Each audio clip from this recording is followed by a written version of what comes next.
Attention gamers. I recently made a video about malignance on Karma and how it is just an F-tier circus act watching Uncle Rito try to balance their game around quote-unquote creative ideas like ultimate buffing items when champs like Teemo and Karma exist. And a lot of people may think I'm talking about the little bloody piss puddle that it makes ultimate abilities spawn. In reality, that's nothing more than a harmless nosebleed when you look at how insane the cooldown reduction makes your ult.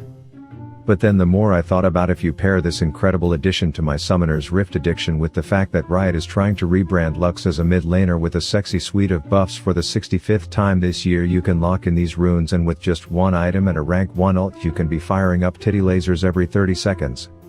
This is literally enough to ult every single wave that comes, and depending on how you build the rest of the game you can get this down to a burger flip in 14 seconds ult cooldown, which makes a completely insane new way to play by just locking in the blonde bombshell, playing safer than a seatbelt on a sofa, always having lane prio, and essentially getting just about as reliably fed as you would if you used Factor for your diet plan. Factor is the dankest, swankiest, cheapest, tastiest food delivery service that sponsors my content, that comes backed with the healthiest assortment of meals ready to be beamed up and speed ran down your pie hole.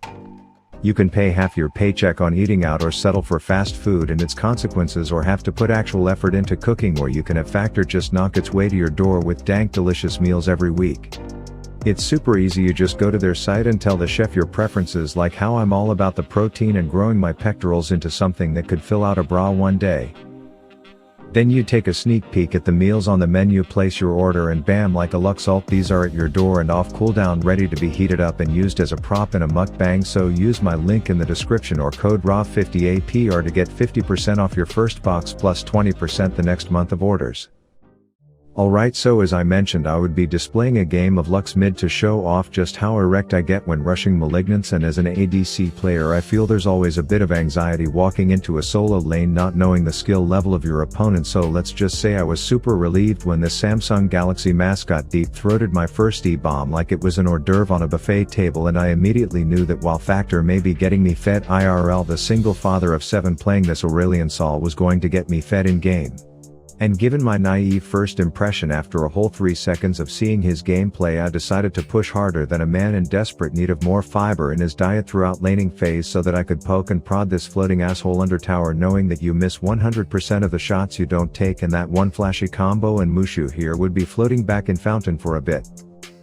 But it's worth noting, if you are pushing more than a revolving door hoarding wards in your bag, like they will accrue interest or something, you may attract the local cosmic wheat farmer, and it's important to remain calm and cuckold the wall humper under your tower so that he comes just close enough to meeting his maker that he thinks twice in the future about visiting your lane. I now had ult and I started executing the strategy despite not having my first item Malignance yet, where I would ult shove the lane like it is a twerp in the front row of a Taylor Swift concert and then roam. The idea was to spam ping the shit out of my bot lane so that they would get a good fight rolling, but I mistook them for not being absolutely utter dog shit, so the one died before I could get there, which in hindsight was probably my fault. But it's important to note that my whole field trip to I'm a Shittersville didn't cost me anything, because I was back in my lane just in time for the next wave to crash, to which I appropriately fired up the titty lasers to knock that group homicide of hoodlums off the to-do list so that I could focus my attention on this astral asshat. And I know what you are probably thinking, that if I didn't ult the wave I would have one comboed this Martian sardine, but I want to reassure you that I wasn't sweating it, because deep down I just knew the second I directed my Hogwarts babies to throw shit at his statue he would puke all over them for just long enough for me to hit him with the lethal lumens. At this point, if Malignance was a startup, Sol was quite the funding angel investor, and I was about to go sign the paperwork when Kamikaze Kane came flying into my lane, crawling up into the crevices of my asshole, so I popped all the bitch bubbles I had and then pushed him out before tying him up and demonstrating to him that my ult is actually already off cooldown and no amount of mobility creep added into this game is going to save him. This gave me some much needed alone time with the sea monkey from Venus, and I don't know what was bigger at this point, the dude's hitbox or the number of vacancy signs in his head, as I gave him a 2-go package for his float back to fountain. And seeing as when it came to mid lane I had more priority than a disabled pregnant veteran trying to board an airplane, I could rotate to help with any objectives, but unfortunately my bot laners were the ones from earlier with their heads so far up their own assholes they could tell you what the inside of their nipples looked like, so we were outnumbered at the start and I had to play the fight like something you apply Vagisil to before getting to safety and hitting Kanye with a missed ult who tries to get asylum from the danger within Volibear's anus, Only to get deported right in front of my rampaging terror, leaving just bake me a cake. Pantheon left to deliver me the double.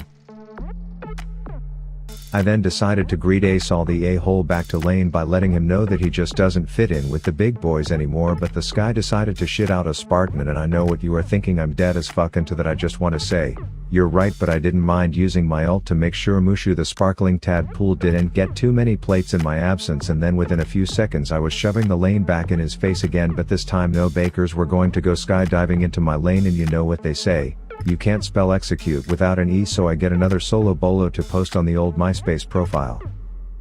My bot lane is continuing to perform on par with a team of paraplegic sloths who were given keyboards, so I have to come in and play salvage the solo Q shit fest, aka my favorite game, but I know a hot blonde walking into a sausage fest is going to turn some heads, and I'm not trying to get fucked, so I kite back until a giant banana has the bitches on the run, and then I charge up the titty laser and use it to get another solo bolo on the sped sea monkey in mid. I'm then faced with the hard stucks dilemma where I want to push, but I know where no one is on the map, and the wards in my bags are being dickheads by not telling me just as the Sky gets another bout of gladiator diarrhea, so I put him in the cookie cutter cage and leave the tower for another day. And the best part of having ult every 20 seconds is that when your bot lane is more absent than their fathers in their own lives, you can willy-nilly whip it out on a whim to steal drakes from the enemy who think they are otherwise uncontested. But then it's up again by the next wave for you to steal it away from your taxing jungler, and then hold hands with all parties in attendance of the annual Rift Herald Tower tackle, which is known to have some casualties every year, so we mourn the loss of Callista in this one. Also news flash, the enemy team has a windshitter, and seeing as your KDA is looking like a 911 call, he will be rushing to the scene to try and tap your ass, so I just keep my distance and bait him from afar. By the 20-minute mark you can see my constant pushing has the wave already breaching their base like it's a beach in Normandy, and anytime they leave to give their attention elsewhere I just ult another wave to keep the constant risk-free pressure on the enemy team, but your bot backs off because they are slower than dial-up in the age of ChatGPT, so I am forced to deal with the wheat farmer up my a-hole again, so I transport him to the other side of the tree line and then promptly spank dat big bank before making like a post-Chipotle queso fart and blowing this shithole. The chase continues for just about as long as you would expect it to in a silver elo game, but thankfully their mid laner does less damage than a foam finger at a boxing match, so his contribution really just boils down to donating funds to our war effort. I then kite back knowing this wind shitter is going to project violent gusts of air in my direction, so I just wait for Tweedledee and Tweedledum here to get him to sit still enough for me to shine a laser in his eyes so he pisses off.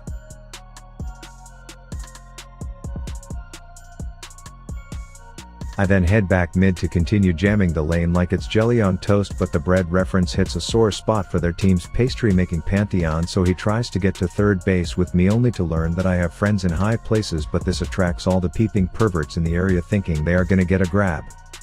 Kanye is taint tenanting, and soon enough there's a wind shitter. I decide to split up from the group mainly because I don't want to catch whatever my bot lane has, and right when I think I'm dicked a total Chad ship anchor comes out of the blue to save the day, and it was at that moment I knew no one could stop me and no one could kill me.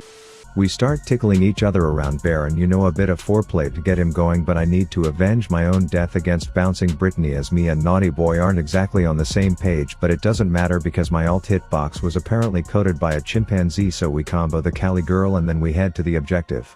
Mushu is free-range puking over the wall, but he's just a harmless tadpole, so we focus our aggression on the others as they get lit up with these lumens until it's just that big-headed Macy's Day Parade float who thinks he's going to pull off something epic flying it at 3 miles an hour only to unfortunately be wrong. Bread proofer Pantheon is left orphaned in this situation, but we follow the motto no man left behind, so we work hard to make sure he gets back to his group of friends. I decide to continue ramming this bitch as I can ult every single wave at this point, but I hear a buzzing sound coming from the south, like a runaway degenerate kite, and I get the feeling their mid laner is en route, so I intercept his navigation and promptly shit in his mouth. This sparks a bit of a turf war as they don't take kindly to me abusing one of their little brothers on his first time playing this game, so we have Kanye's flashing for me only to get yanked back to the rest of his friends that are getting absolutely pissed on. Callista then thinks bouncing around like an over-caffeinated toddler is going to be the saving grace, but the ult that I used on Puff the feeding dragon earlier this fight is already up, so she gets some LASIK and we get the ace. We then push in through the mid lane of course as my hard stuck typically terrible feeding ass ends up hard carrying a game all because Malignant's rush on Lux is just out of control and I for one am here for it. Brush those teeth tonight. Rav out.